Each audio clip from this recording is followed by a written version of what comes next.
El uso del arco. Este sermón fue pronunciado un jueves por la noche por Carlos Haddon Spurgeon en el Tabernáculo Metropolitano en Newington, Londres. Y endechó David a Saúl y a Jonatán, su hijo, con esta endecha. Dijo también que enseñasen a los hijos de Judá el uso del arco. He aquí que está escrito en el libro de Jaser, Segunda de Samuel, capítulo 1, versículos 17 al 18.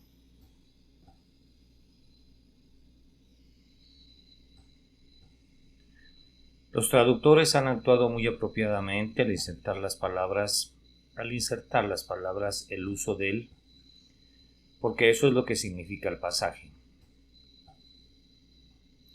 Pero si lo leen sin esas palabras, el sentido sigue siendo el mismo. Ordenó que enseñasen a los hijos de Judá el arco. Es decir, cómo usar el arco. En tiempos modernos, los críticos han dicho que con la expresión el arco se refieren a la canción que compuso David, y para sostener su noción citan el Corán de Mahoma, en el cual nos dicen que hay cierto capítulo llamado el arco y por lo tanto David llamó a su canción el arco, como si un ejemplo tan tardío de uso oriental viniera al caso. Declaro que no hay nada en absoluto en la escritura que justifique la afirmación de que las palabras el arco puedan aplicarse al lamento de David. Sin duda, algunos de los salmos tienen títulos dados a ellos, pero nunca hay un caso de un salmo siendo citado por su título. Se cita por su número, nunca por su nombre. Acepto el pasaje tal como lo entendieron nuestros sabios traductores. David ordenó que enseñaran a los hijos de Judá el arco. Si alguno pregunta cuál es entonces la conexión, ¿por qué debería David enseñar al pueblo el uso del arco porque Saúl y Jonatán fueron muertos? ¿Por qué se inserta aquí la orden militar concerniente al uso de cierto instrumento de guerra, cuando el pasaje está lleno de lamentación? Si alguno pregunta, respondo muy aptamente como tendré que mostrarles, era el mejor memorial de aquel hábil arquero, Jonatán, y de los otros príncipes que habían caído por las flechas de los filisteos, que desde el desastroso día de su matanza, David hizo que su propia tribu, sobre la cual tenía poder principal, fuera entrenada en el uso de esa arma especial de guerra. Pero ahora a nuestro trabajo. De mi texto quiero extraer algunas lecciones útiles y la primera es esta. La actividad es un consuelo valioso para el dolor. El pueblo estaba muy afligido, pues Saúl y Jonatán, el rey y el príncipe heredero, habían muerto. David, consciente de su dolor, le escribe una canción lastimera que las hijas de Israel puedan cantar. Pero para apartar sus mentes de su angustia, él al mismo tiempo emite la orden de enseñar a los hijos de Judá el uso del arco, pues la actividad es un remedio eficaz en el tiempo de dolor. Ciertamente, lo opuesto tendería hacia una desesperación total. ¿Están algunos de ustedes en gran dolor? ¿Han sufrido una pérdida suprema? ¿No se han tentado a reflexionar sobre su aflicción y a pensar que deben ser excusados de un servicio posterior? No se encierren a meditar sobre el gran mal que les ha sobrevenido, para así alimentar su ira contra Dios. Esto no les hará ningún bien en absoluto. Más bien imiten a David, quien cuando su hijo estaba enfermo ayunó y oró, pero cuando murió entró en la casa y comió pan, pues dijo: ¿podré yo hacerle volver? Yo voy a él, mas él no volverá a mí. Le ruego que no caigan bajo la tentación de Satanás, de cesar su actividad diaria y especialmente de cualquier servicio santo en el que estén comprometidos para Cristo. Puede ser que su dolor no sea un duelo, sino una decepción en su trabajo. No han ganado esas almas que esperaban ganar, y algunas que pensaban que estaban convertidas han retrocedido. Y ahora Satanás los tienta a no hacer más, a nunca lanzar la red de nuevo, porque han trabajado toda la noche y no han pescado nada, a nunca sembrar de nuevo porque han desperdiciado su semilla junto al camino y las aves la han devorado. Esta es una sugerencia del maligno, los llevará a una angustia más profunda. Yo les diría a ustedes, oh dolientes, levántense del lecho de la comodidad, sacúdase en el polvo, oh Virgen hija de Sión, no se sienten sobre el muladar en su dolor, sino anímense, no sea que se hundan en una aflicción más negra y su amargura se convierta en ajenjo y hiel, mientras que la inacción conducirá a una total desesperación. Estoy seguro de que el trabajo distrae la mente del punto triste sobre el cual es propensa a precipitarse. Nada es más saludable que tener trabajo que hacer. He visto personas de ocio ceder terriblemente en el caso de la pérdida de hijos, mientras que he conocido gente trabajadora, quienes creo, han sido tan insensibles de corazón que se han mantenido valientemente. Bajo Dios se ha atribuido la diferencia el hecho de que la pobre mujer debe ir a ganar su pan diario, o debe preocuparse de sus deberes domésticos pase lo que pase, y el pobre hombre debe hacer su tarea diaria. De lo contrario, la familia estará en necesidad. Así, el trabajo ha demostrado ser una bendita necesidad al retirar la mente del dolor que le había absorbido. ¿Han oído hablar de Alexander Cruden? Quizás no sepan que fue contrariado en el amor y se encontró con ciertas otras pruebas que lo llevaron casi a la locura. Sin embargo, Alexander Cruden no se volvió loco, porque se ocupó en la inmensa obra de formar una concordancia de la Sagrada Escritura, concordancia que se ha convertido en el gran instrumento por el cual escudriñamos la palabra de Dios. Este trabajo lo mantuvo de volverse totalmente loco. Si tuviera que prescribir a una mente enferma, diría: entren en un buen trabajo y manténganse en él. Queridos amigos, si están en problemas y Satanás los tienta a quedarse solos y a cesar de la obra del Señor, resistan la sugerencia perjudicial. Es más probable que Dios el Espíritu Santo los consuele y aplique las preciosas promesas de su palabra a su alma si persiguen la obra de su Maestro con todo su corazón. Atiendan sus asuntos y Él atenderá los asuntos de ustedes. Hablen a los pobres pecadores sobre sus heridas y Él vendará las de ustedes. Olviden su cruz en la de Él. Olviden sus penas en las penas de los hijos de los hombres que están pereciendo por falta de conocimiento y encontrarán el camino más rápido a la consolación. Un consuelo valioso para el dolor es la actividad, especialmente creo, en referencia a un nuevo trabajo. Les ayudará mucho si un nuevo problema les sugiere un nuevo servicio.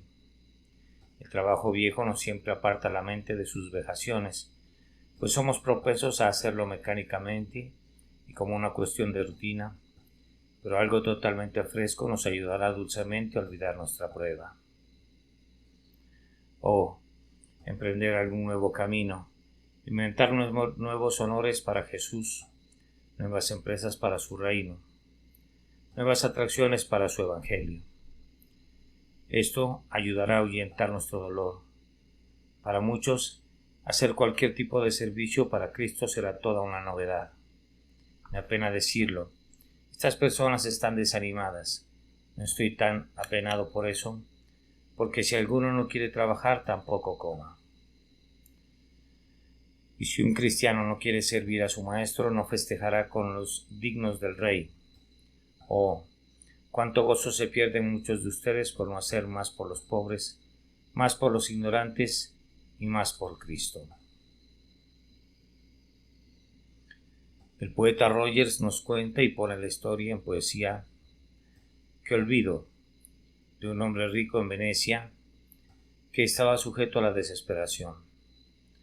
Se volvió tan hipocondriaco que bajó al canal para ahogarse, pero en el camino se encontró con un niño pobre que le tiró de los pantalones y le robó pan.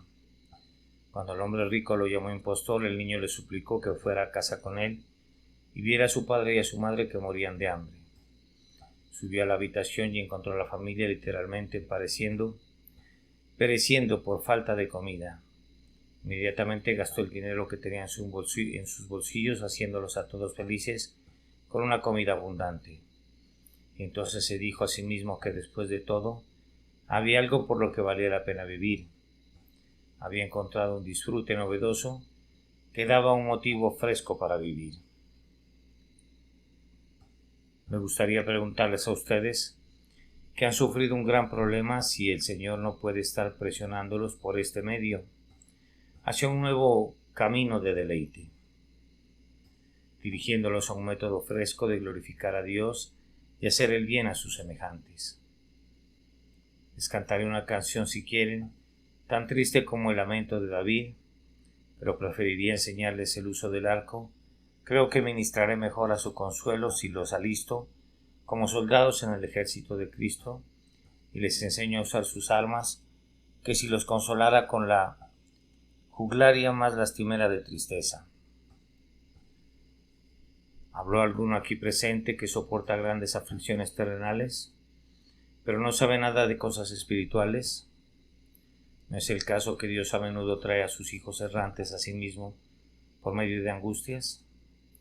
La manera en que han de ser consolados, queridos amigos, no es yendo al mundo de nuevo y buscando más placeres allí. Si Dios tiene la intención de bendecirlos, puede permitir que lleguen a tener tanta hambre que desdeñen a su vientre con las algarrobas. Han desperdiciado su vida perdidamente y ahora están listos para desesperar. A la vuelta de esa oscura esquina de desesperación puede estar el camino a la casa de su padre para expulsar su dolor temporal actual. Necesitan un dolor espiritual concerniente al pecado. Si aprenden de Jesús en esta hora a arrepentirse del pecado y poner su confianza en Él, su alma será despertada para decir: me levantaré e iré a mi Padre. Entonces perderán su hambre y olvidarán la comida de cerdos. ¿Dónde?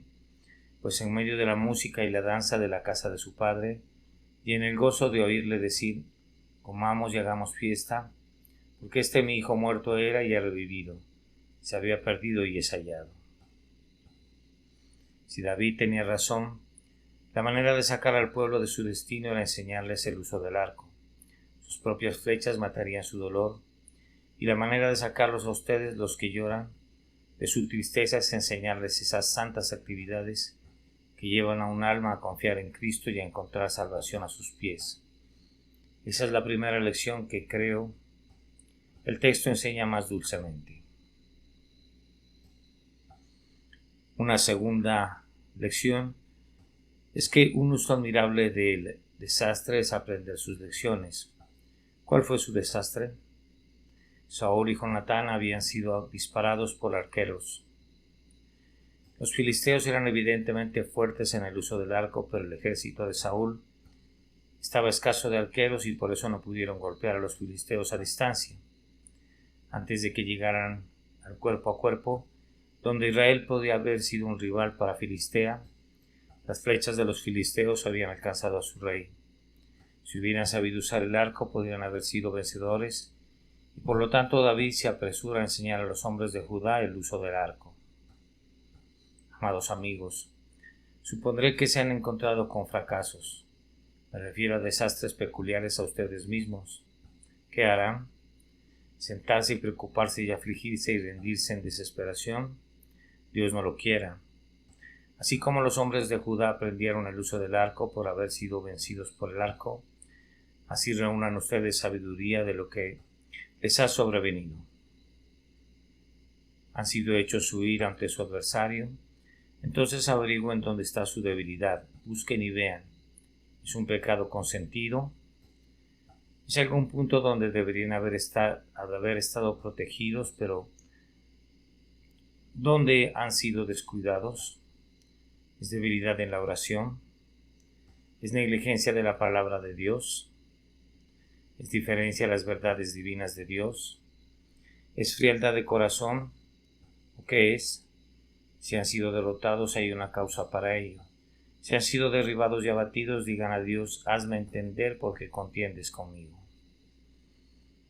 ¿Tiene el Señor una controversia con ustedes? No se contenten hasta que hayan llegado al fondo de ello y encontrado la raíz que produce esta hiel de ajenjo. ¿No es este el camino de la sabiduría? ¿No puede suceder que la causa del desastre sea que Dios no está con ustedes? ¿Qué tal si nada prospera con ustedes?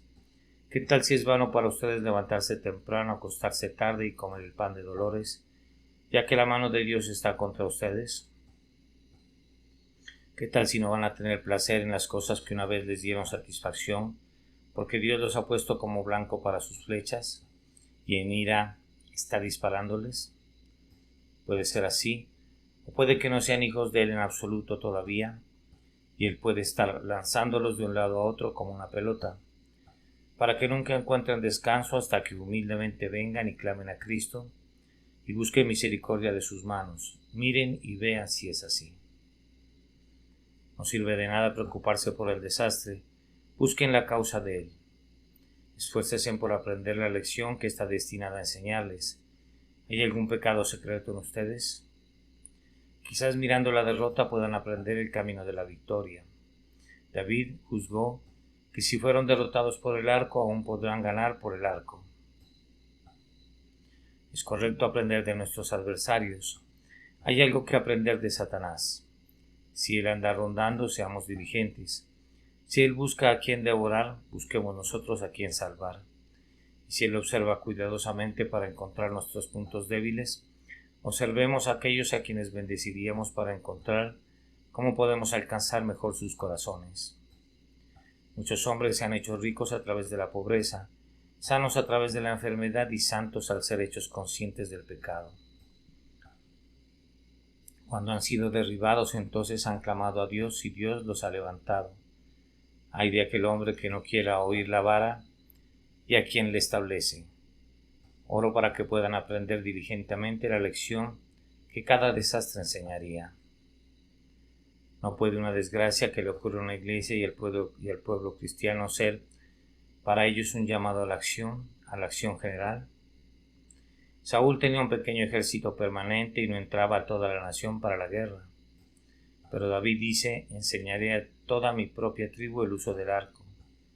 Ahora siempre que una iglesia comienza a bajar, a volverse aburrida, estúpida, y muchas iglesias van en esa dirección, cuando todos parecen estar dormidos y el sermón del ministro es una especie de ronquido santificado, y toda la adoración está empapada en sueño, pues, ¿qué se ha de hacer?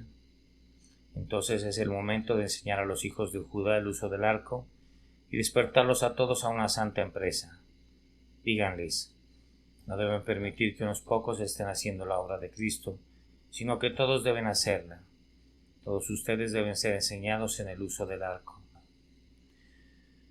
Fue la gloria de los moravos que todos sus miembros fueran misioneros, y tal debería ser la gloria de cada iglesia. Cada hombre, mujer y niño en la iglesia debería tomar parte en la batalla por Jesús. Esto, por la gracia de Dios, es la cura para el declive espiritual. Enseñar al pueblo el uso del arco. Aprendamos lecciones de la derrota.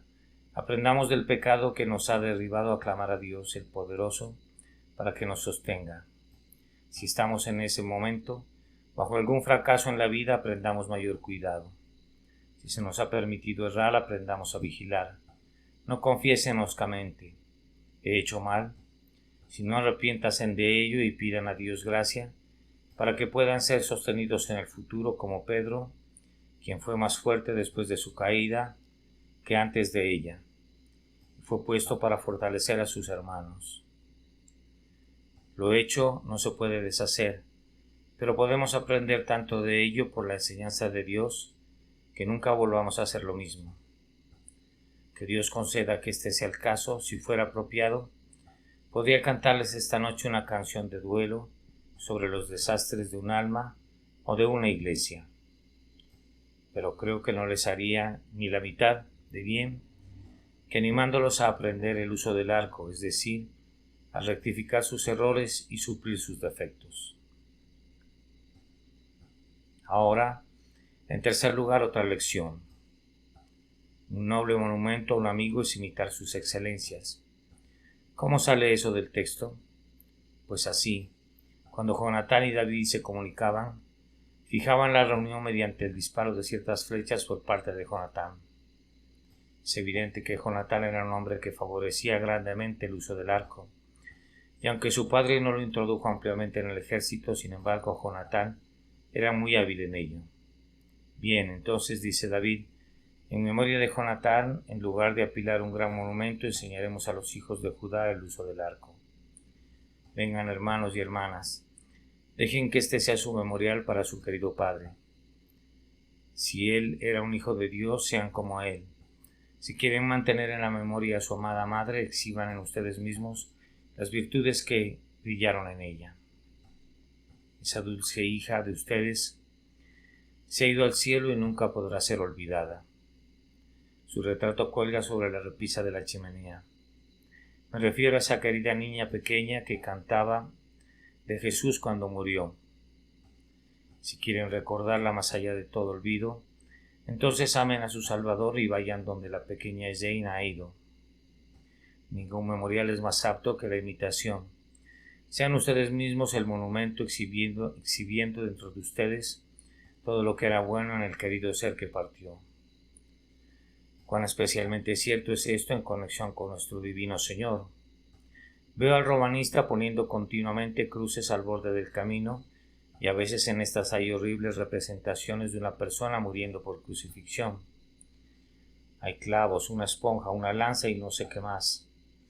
Esto surge de un deseo natural de perpetuar la memoria del Redentor crucificado, pero harán mucho mejor, queridos hermanos, si son ustedes mismos crucificados con Cristo, y si exhiben en su propia persona esa abnegación divina, ese amor bendito, esa santidad superlativa que se encontró en él. Algunos construirán una iglesia y derrocharán dinero en arquitectura.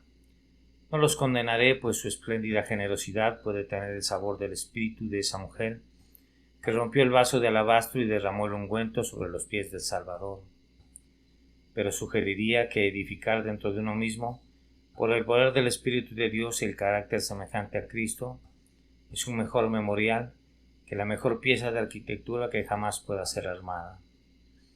¿Qué tal si emplearan los más grandes escultores y él, con manos hábiles, moldeara el mármol hasta murar la vida? No mantendría el monumento principalmente en mente al artista, y más bien haría a los hombres pensar en lo costoso de la obra que en cualquier otra cosa.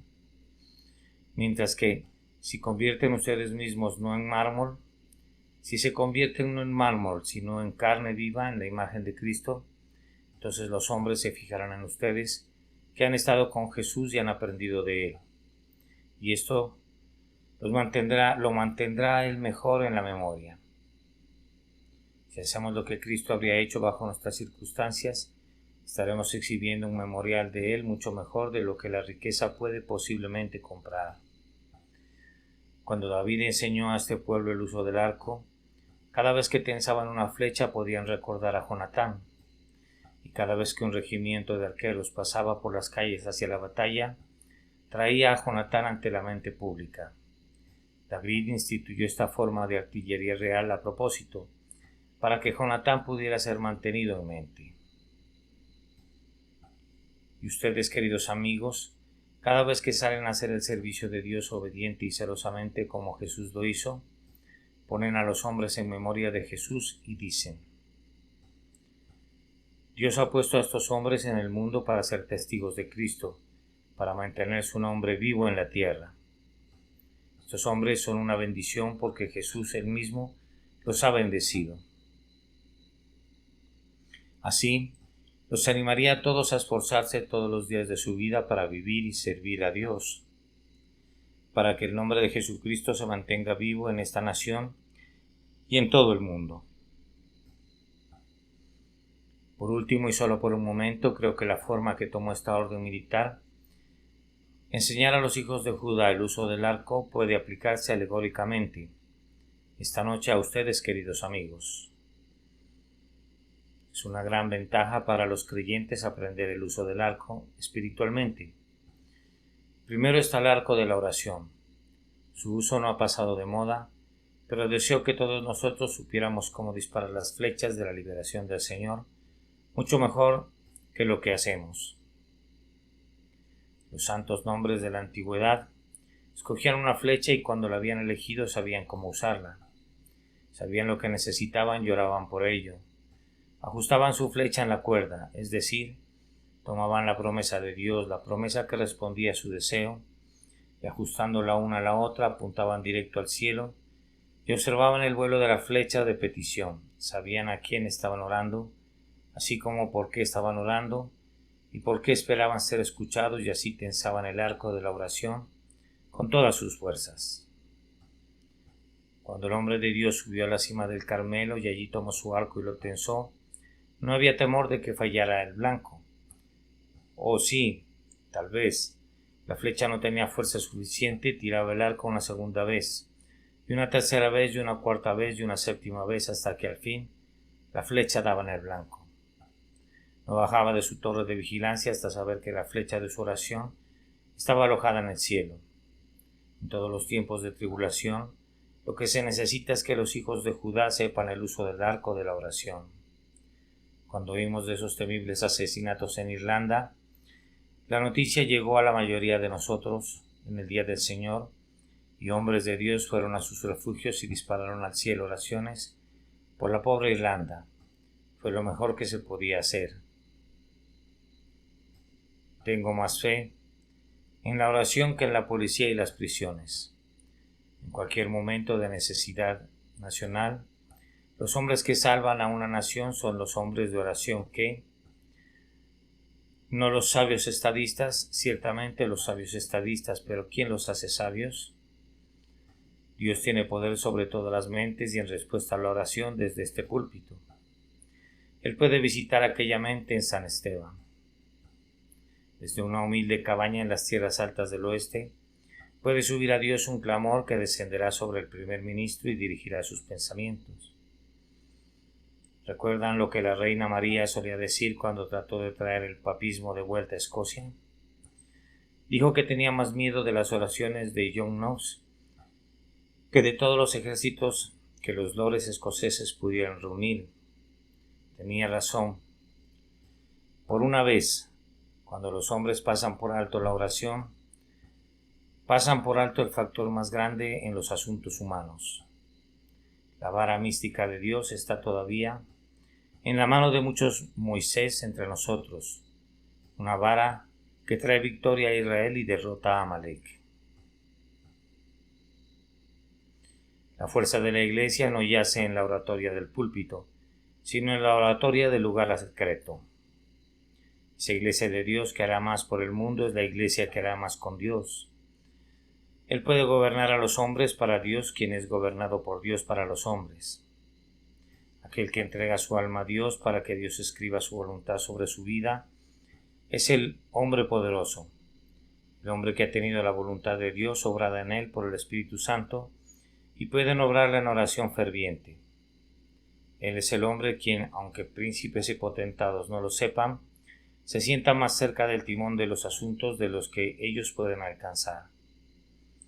Podría escribirles un himno lastimero sobre los ayes de Irlanda y sobre los pecados de los hombres y los males de los tiempos, pero preferiría mucho más enseñarles el uso del arco de la oración, pues entonces, si pudieran enviar sus anhelos al Señor, muchas bendiciones vendrían sobre la tierra y los adversarios del Señor serían desconcertados y amanecerían días pacíficos y felices. Quizás hablo a algunos aquí que no saben nada sobre orar. Me atrevo a decir que está aquí el hermano que escuchó un sermón en Peckham Rye, que fue bastante salvaje, me temo. En ese discurso el predicador dijo a toda su congregación que se iban a casa y pedían a Dios cualquier cosa. Si hacían esto, el Señor se las daría.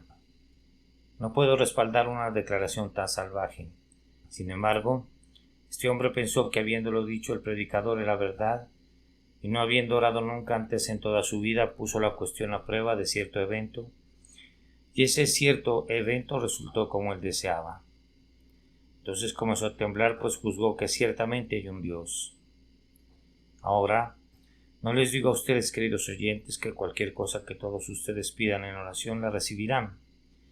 No les diría eso a ustedes, los impíos, pero sí digo que si piden misericordia y salvación y vida eterna, y cualquier cosa que esté prometida a los pecadores creyentes la tendrán.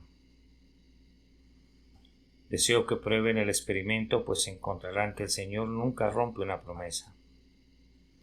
Si leen una promesa hecha a un pecador, está hecha para ustedes.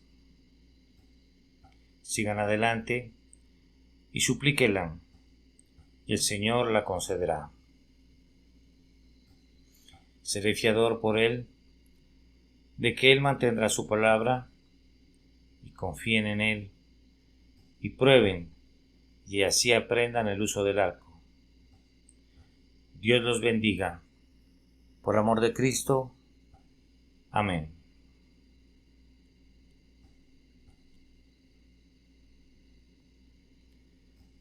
El uso del arco.